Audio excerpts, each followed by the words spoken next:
Boa tarde a quem nos assiste sempre pelas lives que nós fazemos pela TV aberta de São Paulo e pelo aplicativo do Face News One. Estamos aqui mais uma vez, né, tendo o prazer da presença na sexta-feira com o jurista Kiyoshi Harada, que é presidente do IBDAFT, né, e faz uma análise dos acontecimentos jurídicos e políticos da semana. Então, Kiyoshi, tudo bem com o senhor? Tudo bem, Walter.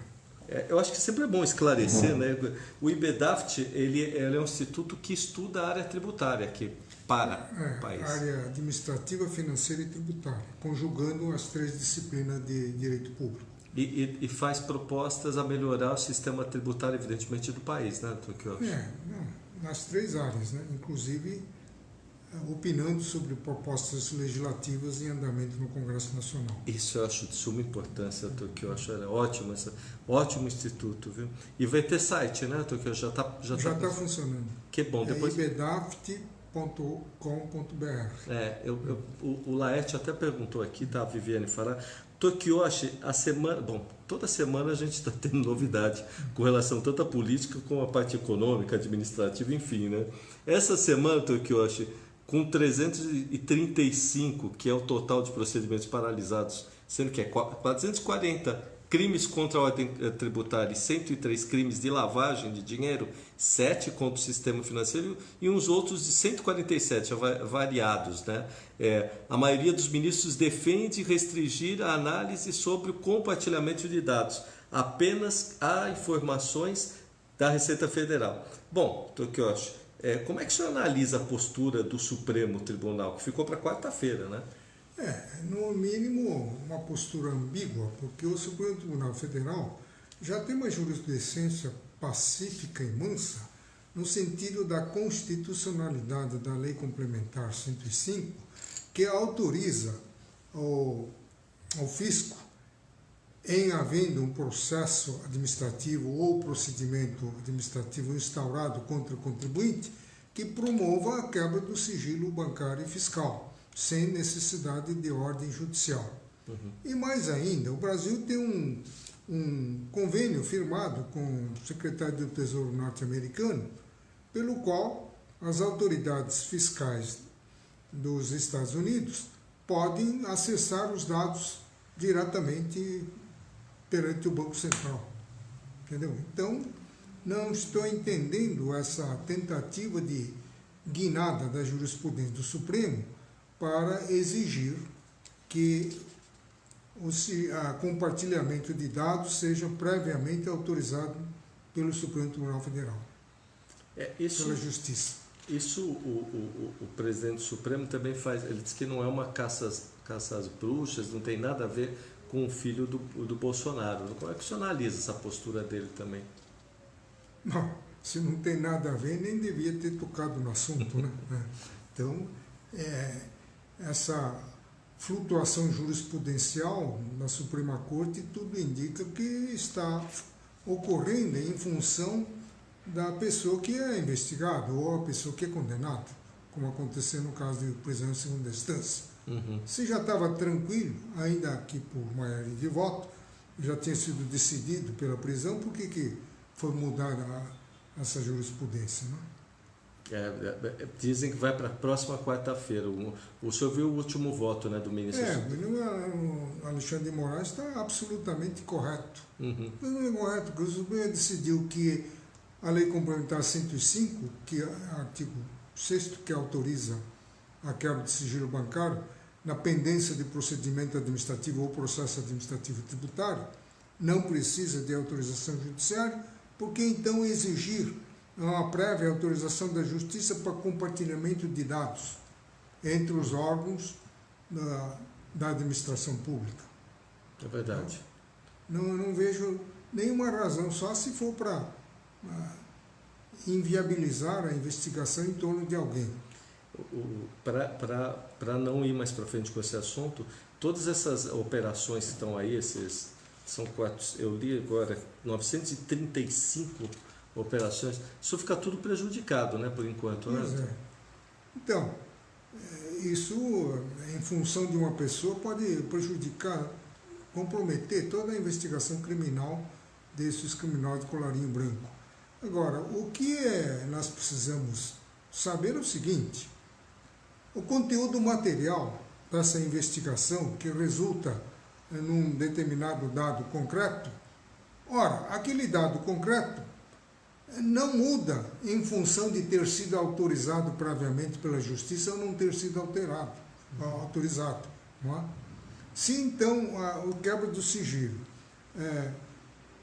indicou indício de que houve lavagem de dinheiro, aquele indício continuará ainda que previamente autorizado pela Justiça. Não muda as coisas. Entendi. Entendeu? Doutor, a última pergunta sobre esse aspecto é mais leiga. Teve uma pessoa que perguntou aqui agora, isso tudo é por conta daquele caso do posto que teve, né? Ele expressa que ele não é advogado. Como é que isso interfere tanto, doutor Quioche? Ele pergunta aqui na pergunta dele. Quer dizer, esse processo que está fazendo todo esse andar, né, de questionamento. Que não pode você criar uma jurisprudência em função de um determinado caso concreto. Não? Isso é muito ruim. Isso é pior do que ditadura. Olha, respondido aí. Doutor Quioche, olha, a Comissão de Constituição e Justiça aprova o projeto de prisão em segunda instância e a proposta que altera 2 artigos da Constituição passou por 50 votos a 12 e ainda precisa ser votada em plenário e no Senado. Quais seriam os próximos passos, doutor Quioche? O próximo passo seria o próprio plenário decidir. Como lá no Senado a coisa está andando a toque de caixa, parece que o presidente do Senado, em comum acordo com o presidente da Câmara, ele quer paralisar a votação no plenário lá no Senado para começar da estaca zero lá na Câmara dos Deputados, entendeu? Onde o presidente Rodrigo Maia tem um entendimento de que esse assunto não é tão urgente, não é prioritário, tendo em vista que tem outras PECs, né, da área econômica, financeira e administrativa que teriam preferência sobre essa PEC da prisão de segunda instância. Então, eu vejo nisso uma manobra do presidente do Senado de tentar retardar a votação dessa PEC sem ser atingido pelo clamor popular, que é muito grande, né? A pressão popular é muito grande, no sentido de aprovar com urgência essa PEC para restabelecer aquilo que o Supremo já tinha decidido, que é a prisão em segunda instância. Mas mesmo que aprovado, eu acredito que essa PEC não vai ficar vigorando por muito tempo. Essa emenda não vai vigorar por muito tempo. Sempre haverá pessoas ou instituições que irão pleitear a declaração de inconstitucionalidade, porque a presunção de não culpabilidade até o trânsito em julgado seria uma espécie de direito fundamental do cidadão e que nenhuma emenda pode alterar essa cláusula pétrea. Olha, outro assunto agora, que isso foi de quinta para sexta-feira, que eu acho que é até interessante de discutir, é que o Congresso está na mira de liberar mais 2 bi para siglas. Os líderes do Centrão e da oposição no Congresso costuraram um acordo para derrubar os vetos do presidente Jair Bolsonaro. A mini-reforma eleitoral que pode liberar mais de 2 bi a partidos políticos. Você não acha isso um absurdo? A gente está falando em economizar e está liberando dinheiro para partido político? É um absurdo que o partido político, como entidade de direito privado, não deveria estar recebendo dinheiro público. Quando falo dinheiro público, é dinheiro nosso, dinheiro do contribuinte. O poder público não tem máquina de produzir riqueza, ele tem uma máquina de sugar a riqueza que nós produzimos. Então, a cidadania deveria pressionar no sentido de apresentar um projeto legislativo para extinguir tanto o fundo partidário como o fundo eleitoral. Ora, aqui no Brasil, o cargo de deputado, senador, virou uma profissão. Se eles abraçarem a profissão de ser político, eles têm que arcar com o ônus dessa profissão. Eu abracei a profissão de ser advogado. Agora, eu não estou cobrando da sociedade, nem o advogado está cobrando da sociedade qualquer benefício para se manter no exercício da profissão. Então, o deputado, mesma coisa, ele fez uma opção pela profissão de ser parlamentar, ele que tem que arcar com os custos do exercício dessa profissão. Então, ele não tem que buscar dinheiro no bolso do contribuinte. Isso é uma imoralidade que não tem tamanho. Se você considerar que falta creche, falta remédio, falta assistência médica, quantos são? São 13 milhões de... 13 milhões de empregados? Não, 13 milhões de miseráveis que ganham, em média, R$175 por mês. Se você considerar a existência desse contingente, é um escândalo você querer manter e ainda querer aumentar o fundo partidário, o fundo eleitoral. Não faz sentido. E vai injetar na eleição no ano que vem de 4 bilhões e 1 Eles bilhão. são tão cínicos que falam que isso é para fortalecer a democracia, à medida que esse fundo eleitoral propicia a igualdade de condições dos candidatos pobres e ricos. Mas onde que está o critério objetivo para a distribuição desse fundo eleitoral? Existem milhares de candidatos, todos eles recebem o quê? Com que critério? Ou fica com o dono do partido, o líder do partido, ou dos chefe da diretório nacional, regional, local, como é que é isso? Não tem triagem. Com certeza, o senhor tem razão. A democracia se verifica se, na verdade, todos tiveram, com recursos próprios, um limite de gastos de campanha. Isso é democracia. O Laerte Soares, o Laerte também, o Laerte Augusto, está falando que o senhor tem razão, que não se sabe, ele falou que participou de campanha e nunca recebeu nada do fundo eleitoral. Eu também posso falar isso, doutor, não tem nada. Olha, estou aqui, indo nessa mesma esteira, essa semana a polícia volta a ouvir assessores de Carlos Bolsonaro e voltou a convocar para depor, depois de mais de um ano, né, as pessoas ligadas àquela questão da Marielle Franco, né, do vereador, que teve todo envolvimento com o vereador Carlos Bolsonaro, inclusive agora com a questão do porteiro, que diz que declarou uma coisa e depois era outra. O que o senhor acha da situação toda, doutor? Porque assim, vai e volta, o assunto vem à tona. Isso, eu estou achando que isso é um circo, né?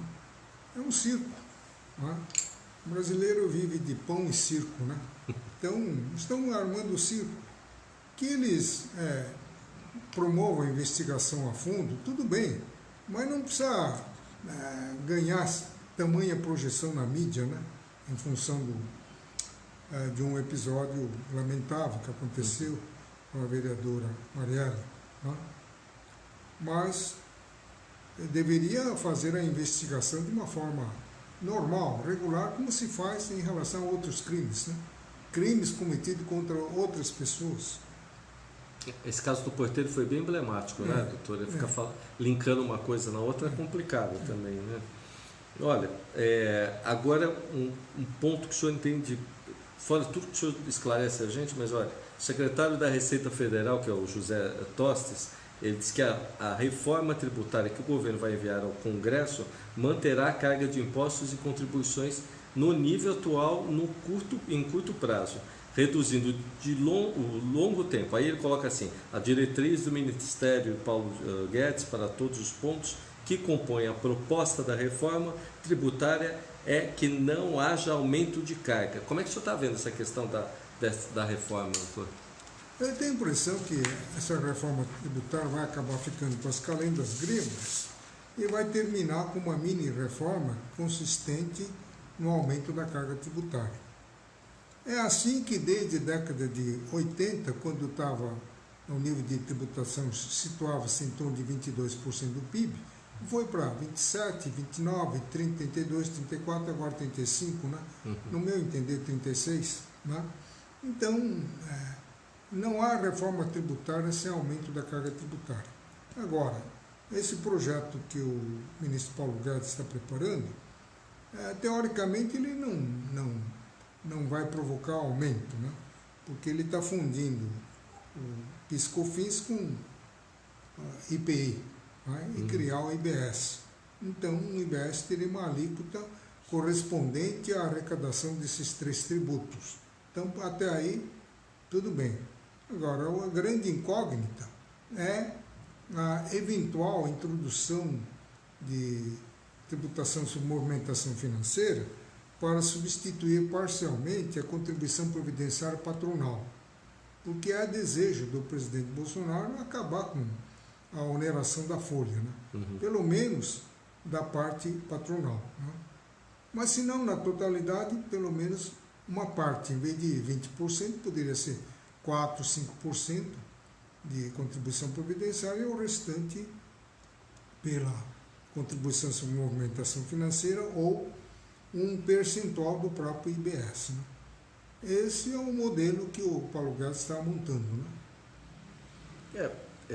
Aliás, esse é o modelo da proposta de reforma tributária do IBDAFT, que nós mandamos tanto para o ministro Paulo Guedes, como também para o deputado Rodrigo Maia e o relator da reforma tributária, deputado Aguinaldo Ribeiro. Tá? Já deve ter recebido o ofício com a proposta nesse sentido. Doutor, falando em criar alguma coisa, né, é a primeira vez aqui que desde 2013 o governo cria um novo departamento. O nome desse departamento, né, o Jair Bolsonaro, presidente, sancionou a lei, criou o NAV, né, que é a primeira estatal desde 2013. Né, a última foi a Dilma Rousseff que criou. A NAV ela vai cuidar do serviço de navegação aérea no país. Aí diz que vai ter uma união entre alguns departamentos, tem mais de 3 mil funcionários já tá à disposição, mas criar um departamento não entra um pouco no retrocesso da história toda? Não é um departamento, é uma estatal que ele está criando, né? A NAV. Diz que é para melhorar a navegação, né? Falando nisso, uma nave caiu recentemente. Aí com essa nave, é capaz de a nave não cair mais. Né? Verdade, aqui no Brasil é assim, né? Você responde aos efeitos maléficos com providência legislativa. Legislou ou mal, desapareceu. Não é? É verdade. Então, eu tenho a impressão que com nave ou sem nave, as aeronaves continuarão caindo. Né? Que coisa, né? Agora, criar mais uma estatal bem no momento que o governo federal está retomando o programa de desestatização. Né? Parece-me que é meio incoerente isso. Né? Você está tentando desestatizar, está falando de desestatizar a Petrobras, o Banco do Brasil e tudo mais, e cria a NAV. Né? É meio difícil de entender essa política. Se já tem a Infraero para cuidar do assunto, para que criar uma outra para ficar concorrendo, né?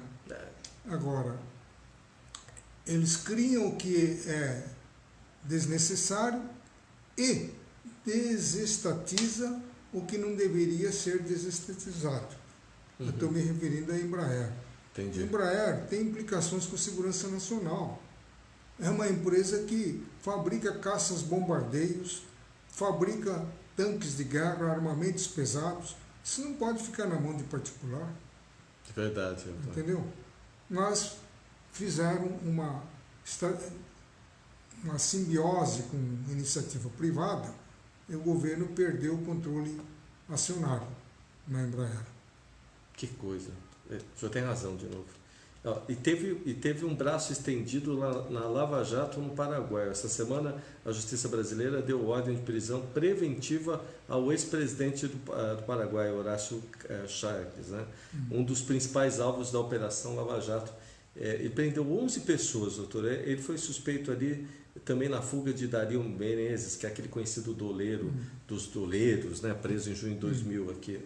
Em junho aqui no Brasil, né? O senhor acha, olha, deixa eu ver, a Operação Lava Jato parece que já recuperou mais de R$ 1 bilhão. Como é que o senhor acha ver essa extensão para fora do país, nessa situação aí do presidente? Isso revela a competência, zelo dos agentes envolvidos na Operação Lava Jato e uma sintonia com os órgãos internacionais, Interpol e agentes de outros países, né? Então, apesar de alguns reveses impostos pelo Supremo Tribunal Federal contra a Operação Lava Jato, essa é uma operação que veio para ficar e vai continuar, e produzindo bons resultados, pelo que a população está sentindo. Não é? Doutor, estou correndo um pouquinho mais para falar agora de uma situação que está se falando aí em tudo que é rede social, inclusive já tem rede montada para a adesão deste novo partido que o presidente tem feito aí, o Jair Bolsonaro, né, que montou agora Aliança pelo Brasil. E ele deixou o PSL essa semana, né, por conta de brigas com o Luciano Bivar. O que o senhor acha disso, doutor? Assim, primeiro, a gente comentou isso semana passada. Criou o partido, mas será que já vai concorrer para as eleições municipais no ano que vem? Aqui no Brasil cria-se partido político como se muda de camisa, entendeu? Toda vez que aparecem duas pessoas de projeção dentro do partido, para não se bicarem entre eles, eles fundam um segundo partido. Uhum. Né? PSDB foi uma divisão do PMDB, entendeu? Então, assim vai indo, né? E agora surge esse novo partido do presidente da República, uhum, porque bateu de frente com o Luciano Bivar. Né? Então, é assim que vai ficando cada vez mais ingovernável.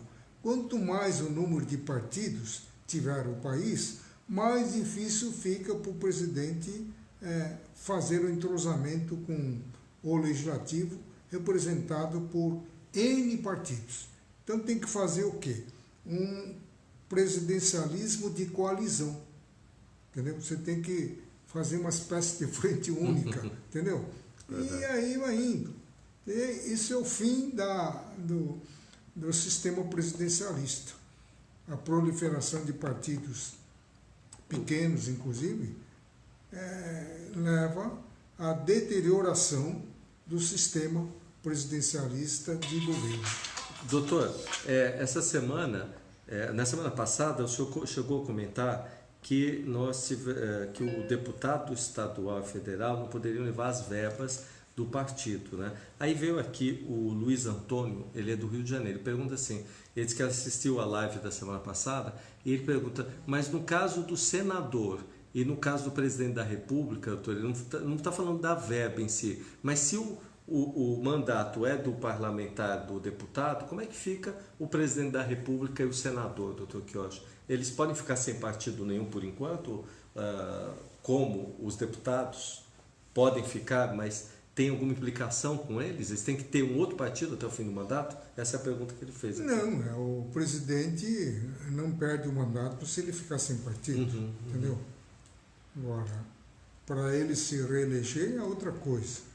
Ele pode ir até o fim do mandato sem o partido dele, né? É só o deputado que carrega o partido que leva essa verba partidária, é isso? Sim, mas então, o deputado também ele não é obrigado a ficar permanentemente filiado a um partido. A Marta Suplicy, por exemplo, ela está fora do partido. Verdade. Ela saiu do PT, entrou no PMDB e saiu do PMDB.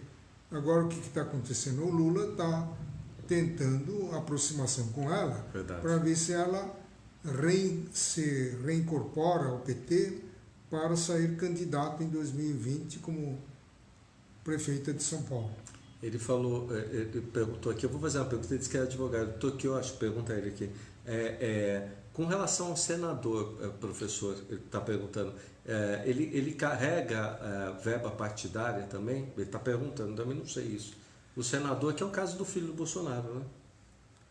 Se ele carrega aquele fundo partidário... Se ele sair para outro partido... porque ele já saiu do partido também, ele saiu do PSL. Sim, o princípio é o mesmo. Né? É o mesmo?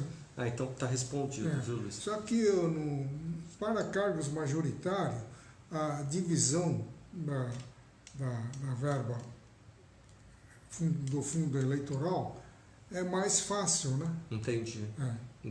Então está respondido. Agora, o problema está proporcional, nas eleições proporcionais, onde aparecem milhares de candidatos. Agora é muito cá entre a gente, doutor. O PSL se formatou em cima da imagem do Bolsonaro, é um partido muito pequeno, né?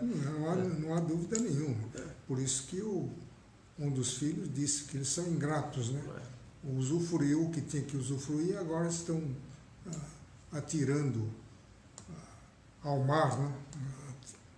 Uma pessoa bem equacionada nesse é o general, né, Mourão, né, que hoje está no PRTB, né? Vamos ver o que vai acontecer nas eleições municipais, né, que eu acho. Olha aqui, também tem essa aqui, o Ministério, essa semana o ministro, o Edson Fachin, relator, que é o relator da Lava Jato no STF, mandou investigar o ex-deputado Eduardo Cunha por compra de votos para se eleger presidente da Câmara em 2015. O pedido de Fachin foi feito com base na delação da JIF. Né? O inquérito está envolvendo 17 políticos e, segundo a PGR, 30 milhões. A história não acaba. Ele mesmo lá está onerando a questão do Estado. 30 milhões é muito dinheiro para comprar a eleição, que ele está até preso. Né? Pois é, em vez de ficar fazendo novas investigações, devia concluir aquilo que já começou e tocar o processo criminal para andar, né? Nossa, mas... não está andando, quer dizer, o homem está preso preventivamente sem condenação em segunda instância.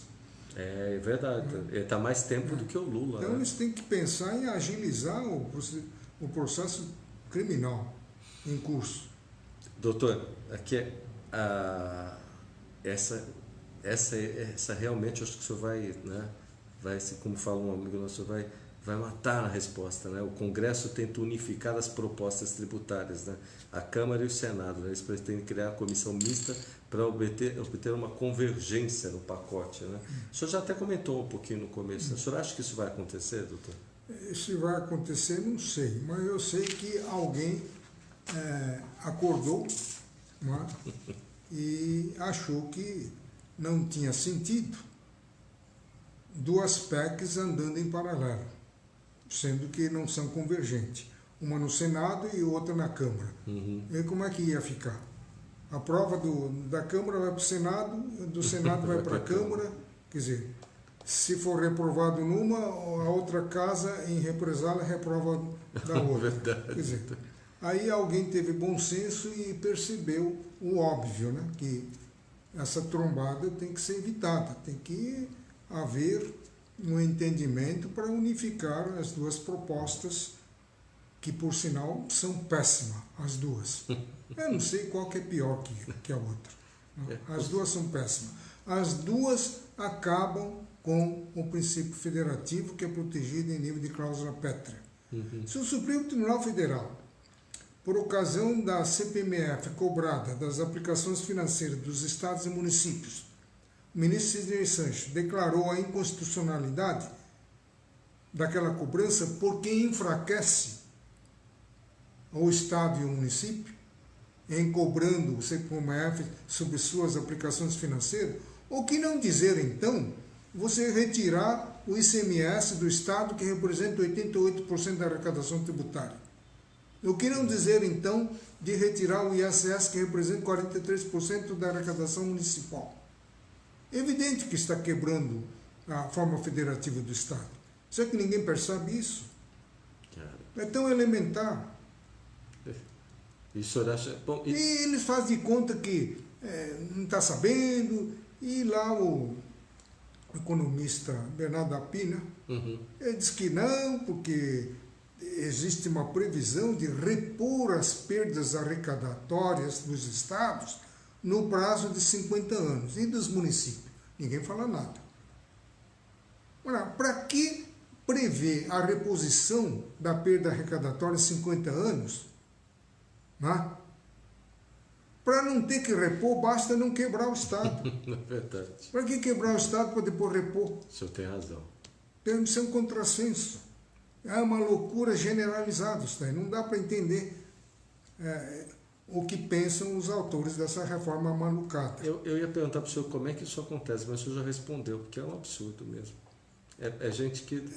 não deveria... Então, pelo menos a proposta que está em elaboração pelo ministro Paulo Guedes Ele não mexe com a federação. Ele faz uma reforma interna dos tributos federais, né? E representando apenas uma primeira etapa. É um negócio fatiado, né? Agora, essas duas propostas, apesar de ser uma reforma parcial centrada nos tributos sobre consumo, ele coloca o sistema tributário nacional de cabeça para baixo. Entendeu? Isso, para unir as duas, isso vai andando até mais ou menos em que pedaço do ano que vem, doutor? Até o meio do ano, será que isso sai ou não sai? Agora, nós, pelo IBEDAF, fizemos uma proposta bem objetiva. No que tange a unificação de tributos federais, estamos de acordo com o governo, a proposta do governo. Agora estamos aproveitando para trazer exatamente a transparência e simplicidade no sistema tributário e afastar milhares e milhares de demandas judiciais desnecessárias. É fazer reformas pontuais nos textos constitucionais, proibindo o uso da medida provisória, que caotiza a legislação tributária, toda semana tem uma medida provisória mudando. Definir por lei complementar o fato gerador da contribuição social, entendeu? Porque tudo ter tributo declarado inconstitucional reaparece sob a forma de contribuição social, entendeu? Proibir a tributação por dentro, acaba com 70% da discussão no Supremo Tribunal Federal, que é a exclusão do ICMS da base de cálculo COFINS, exclusão do ISS da base de cálculo COFINS, exclusão do valor da COFINS da sua própria base de cálculo, e a discussão de qual é o valor do ICMS a ser excluído da base de cálculo COFINS. O Supremo diz que é o valor destacado, a Receita diz que é o valor do ICMS a ser pago. Nem uma coisa nem outra. Se a exclusão se deu porque o ICMS, não sendo mercadoria, não pode compor a base de cálculo, parece óbvio, ululante, que o ICMS a ser excluído é aquele que está dentro do preço, que é a base de cálculo. Mas isso dá trabalho, você tem que fazer o cálculo por dentro, entendeu? Então, a nossa proposta de proibir a utilização do valor do tributo na sua própria base de cálculo, na base de cálculo de outros tributos, acaba com 70% de discussões no judiciário. Entendeu? O senhor encaminhou a proposta já para o Senado? Já, encaminhei para o ministro Paulo Guedes e encaminhei também para o presidente da Câmara, Rodrigo Maia, e o atual relator da reforma tributária, que é o deputado Aguinaldo Ribeiro. Agora, se eles vão utilizar ou não, talvez não, porque a proposta é clara demais, é objetiva demais, resolve o problema. Por essa razão, é capaz de não ser levado muito a sério, né? Porque tudo que complica, eles acolhem com maior facilidade. É o que simplifica e que deita luz, bota o dedo na ferida para acabar com as discussões, eles não querem. Eles não querem. Mas eu estou insistindo, nós estamos insistindo. Né?